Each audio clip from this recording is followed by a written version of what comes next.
the vacancy of the papal throne from 8 to 12 December 1254, during which the papal election of 11-12 December 1254 took place, followed the death of Pope Innocent IV and ended with the choice of Raynaldus de Conti, who took the name Pope Alexander IV. The election was held in Naples, in the former palazzo of Pietro della Vigna, and required only one day. Frederick II and Innocent IV.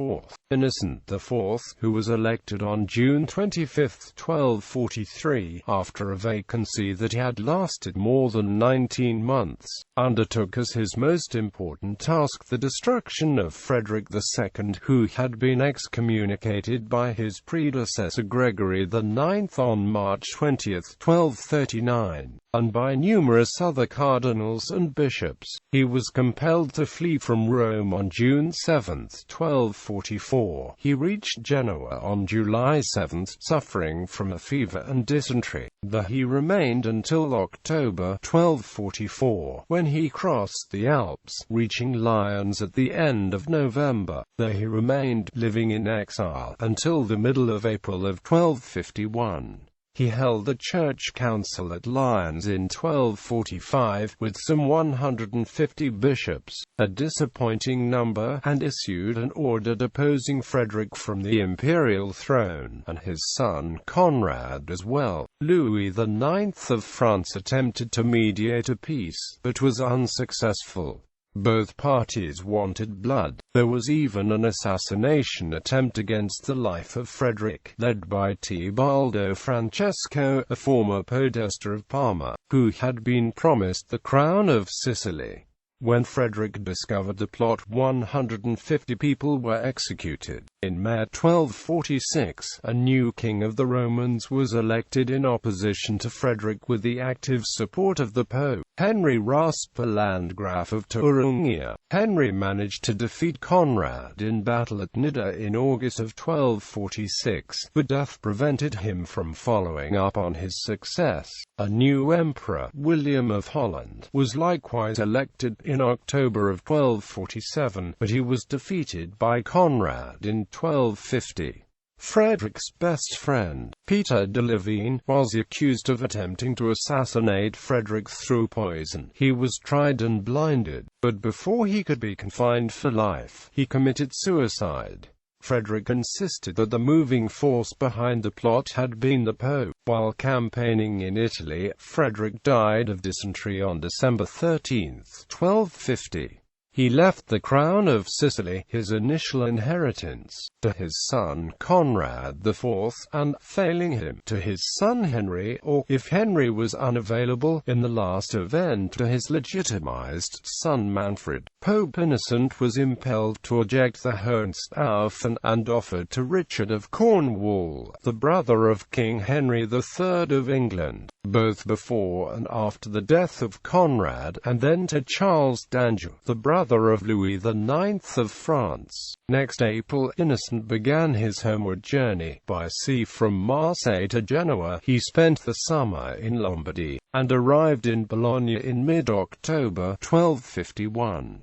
He reached Perugia at the beginning of November 1251, where he resided until the end of April 1253, when he moved to Assisi. He left Assisi at the beginning of October 1253, and finally reached Rome by October 12. He stayed at the Lateran until the end of April 1254, when he returned to Assisi for the rest of the spring. He traveled next to Anagni, arriving by June 2, where he stayed until October 8, when he made a visit to Monte Cassino, Capua and Naples. He died in Naples on December 7, 1254, but Innocent IV had not returned to Italy in 1251 to enjoy the peace and unhappiness consequent on the death of the Church's great enemy. The Church had been seriously damaged during the war between Frederick and Gregory IX and then Frederick and Innocent IV. Already in 1246, if Matthew of Paris is to be believed, there was a confrontation between Innocent and Cardinal Johannes Dolotanus, who was defending the English who were refusing to pay the Pope's exorbitant tax demands, even under threat of interdict. "May God forgive you your wrath, Lord. If I may speak frankly, you should try to control your wild temper, since the times are so bad. The Holy Land has difficulties. The Greek Church is moving away from us. Frederick, who is equal to or more powerful than any Christian prince, opposes us. You and we, who are of the support of the Church, are driven from the seat of the papacy, from Rome, and even from Italy. Hungary, with its great territory, awaits its destruction at the hands of the Turk. Germany is torn with civil war. Spain is raging to the length of cutting out the tongues of bishops. France, already impoverished by us, is conspiring against us. England, frequently troubled by our injuries, now at length wounded by our blows and injured by our spurs, like Balaam's ass, speaks and protests and complains that its burden is intolerable and that its injury is beyond remedy. We, like the Jews, hated by all, provoke all to hate us. Innocent Conrad, and Manfred. Innocent had a major reconstructive task ahead of him, to recover the lands and goods of the Church, and to reinvigorate the hierarchy in Lombardy, Tuscany and the Kingdom of Naples. It would have to be pressed forward in the face of the opposition of Frederick's sons. As Innocent arrived in Bologna, Conrad, having arranged his affairs for the present in Germany, crossed the Brenner Pass, stopped at Verona and then Goitus, where he met the imperial vicars for Italy. The affairs of Lombardy were put in order for the moment. Whatever Innocent had been able to achieve during his tour of Lombardy was nullified. Conrad then took ship and arrived at Siponto in January 1252. A diet was held in Frederick's capital of Foggia in February 1252, where he worked to please the people, win over the barons, and do what he could to enter into friendly relations with the universities at Naples and Salerno. The business was especially delicate since he had to deal with his younger brother Manfred, who had been regent of the Kingdom of Naples and Sicily for Frederick, and was still the powerful Prince of Taranto. In October 1253, Naples fell to Conrad. It was the last Hohenstaufen possession to hold out against the brothers, but suspicion between brothers caused Conrad to strip Manfred of nearly all of his gains, except the Principality of Taranto, which had been left him by his father the Emperor Frederick. Conrad, however, died suddenly of malaria on May 21, 1254. On October 8, Pope Innocent set off to the south, with a papal army commanded by his nephew, the legate Cardinal Guglielmo Fieschi, intent upon putting an end to Manfred and end once and for all the Hohenstaufen threat to the papacy. On October 23, 1254, Innocent, who was at Capua at the time, detached Amalfi from its traditional obedience to the kings of Sicily and received it directly into his own power. This was a direct threat to Manfred and his control of the Kingdom of Naples. On October 26, Manfred fled from Teano, whose loyalty was doubtful, and fled to his loyal Saracens in the town of Lucera. At Lucera he had access to the imperial treasury, which with he could pay his troops. From Lucera he led an army, principally composed of Germans, against the papal army. The armies met at Foggia on December 2, and the papal army was soundly defeated. 4,000 papal mercenaries were killed. Cardinal Guglielmo fled to Naples. 5 days after the battle, on the feast of S. Andrew, December 7th, around the time of Vespers, Innocent IV himself died, attended by the spiritual ministrations of Cardinal Raynaldus de Conti di Segni. He and the papal curia had been staying in Naples, the Pope occupying the palazzo that had once belonged to Frederick II's secretary, Pietro della Vigna. The only evidence of the cause of his death comes from Matthew of Paris, who states that, on the road from Capua to Naples, the Pope suffered a sudden and sharp attack of pleurisy, which could have had any of a number of causes. Remarkably for the times, poison is not mentioned. He was treated by Cardinal John of Toledo, to no avail. On December 8, the body was buried in the Cathedral of Naples. Election. The first to react to the disaster at Foggia was the podesta of the city of Naples, Bartholomæus Avenarius, a citizen of Parma. He had the gates of the city closed immediately. It is said that he did this to prevent the cardinals from leaving the city and taking the election anywhere else. This was not done out of anything so inane as city pride. He knew that Manfred was likely to attempt to capitalize on his unexpected victory, and that Naples would be the prime target. It would require a pope around whom the troops could rally, by whom the troops could be paid, whose troops would defend Naples as long as the Pope and Roman Curia were in residence. Closing the gates was not a step leading to the idea of a conclave, but only a wise and prudent measure to defend everyone's best interests by getting a pope as soon as possible. News was brought to the remains of the papal army at Ariano that the Pope was dead, by certain cardinals, who were advised that the legate, Cardinal Guglielmo Fieschi, should join them to elect a pope. They therefore left Ariano as quickly as possible and made for Naples. When they arrived, they were escorted to the tomb of Pope Innocent, and afterward to the palazzo where, with the rest of the cardinals, they were enclosed. The Mass of the Holy Spirit was sung on Friday morning, December 11th, and the 10 cardinals who were in Naples settled down to negotiate. Next morning, December 12th, around the 3rd hour of the day, they reached agreement on the senior cardinal bishop, Raynaldus de Conti, who chose the name Alexander IV. He was probably crowned on Sunday, December 20th, 1254. The interregnum had lasted only 5 days, according to Nicholas de Curbio, an eyewitness. There is an alternate story. It comes from the pen of Fra Salembino, Min, of Parma, who was a personal friend and sometimes host of Cardinal Ottaviano Fieschi. According to Fra Salembino's account, the election immediately ran into a stalemate. This is not unlikely, but Fra Salembino alleges that the cardinals chose to employ the rare option, that of the way of compromise. He also says that the papal mantle was placed on the shoulders of Cardinal de Conti by Cardinal Ottaviano Fieschi. This is unusual, since the privilege of investing the new pope with the mantle belongs to the senior cardinal deacon, who was not Cardinal Ottaviano. Perhaps we are invited by Fra Salembino to assume that Cardinal Ottaviano was the one who made the compromise choice, but it can also be imagined that this tale of Fra Salembino was one told in front of a fire in a monastic refectory, during a cardinalatial visit to Parma.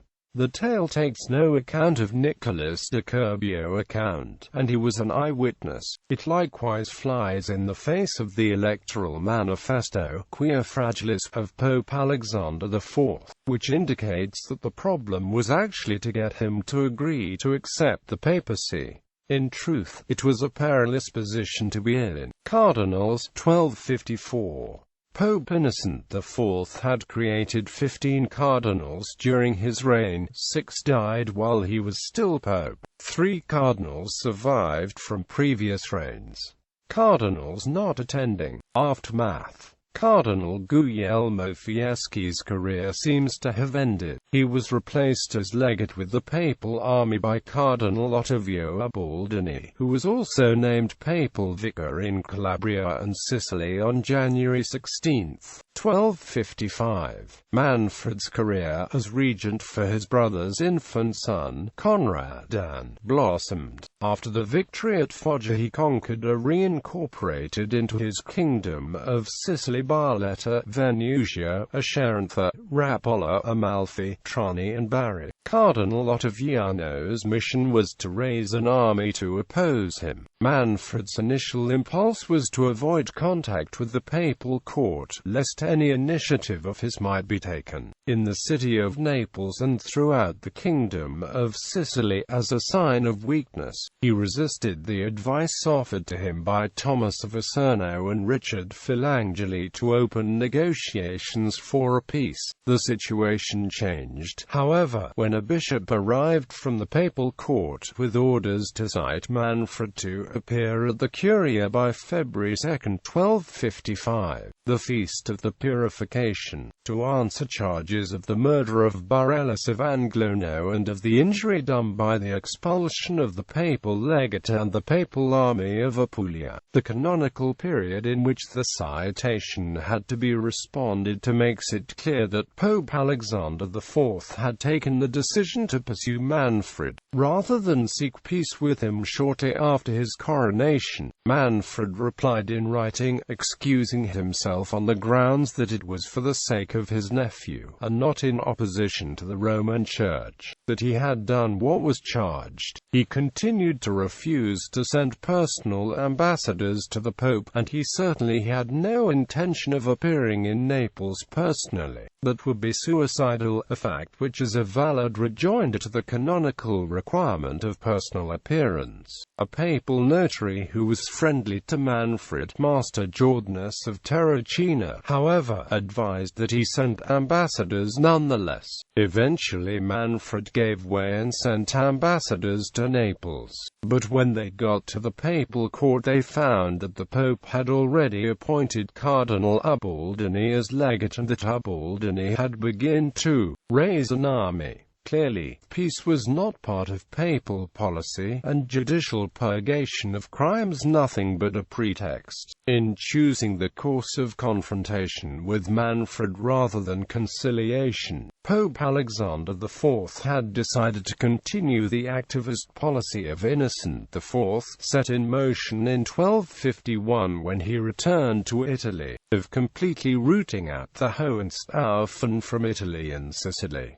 This policy would have consequences for the next 30 years and more. The resistance to Conrad, then Manfred, then Conrad, did not end until 1268, and then only at the cost of bringing the Angevin Charles, brother of Louis IX of France, to rule the Kingdom of Naples. Bibliography. Borel de la Roncière, c. Les Registres d'Alexandre IV tome premier. Nicolaus de Curbio, O. Min. Vita Innocenti Papiv. Ludovico Antonio Muratori, Rerum Italicarum Scriptores Thomas Tertius p. 592–592 Nicolaus de Jamsilla, Historia de Rebus Gestis Friederici II. Imperatoris. Abulafia, David, Frederick II, a medieval emperor. Artaud de Montor, Alexis F. The Lives and Times of the Popes, pp. 134–160. Erroneous, Cardinal Cesare Augustinus Thena, Caesaris Sre Cardinalis Baroni Anna Ecclesiastici 21.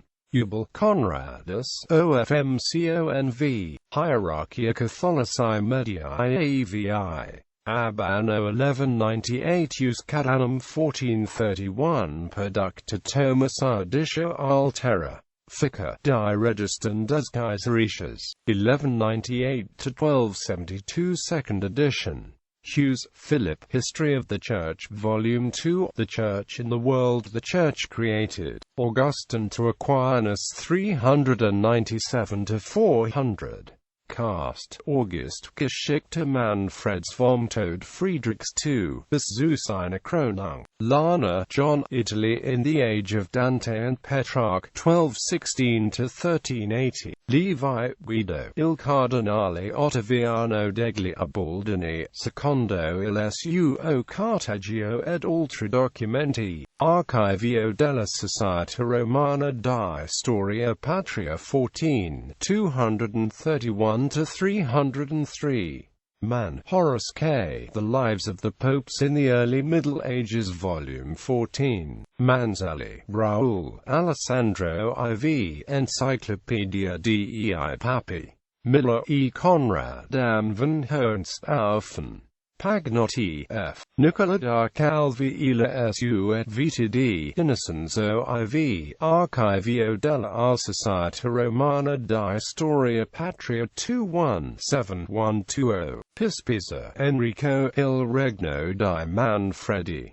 Proposta di Interpretazione. Rodenburg, C. Annosens IV, und das Königreich Sizilien 1245–1254. Sibilia, Salvatore, Alessandro IV.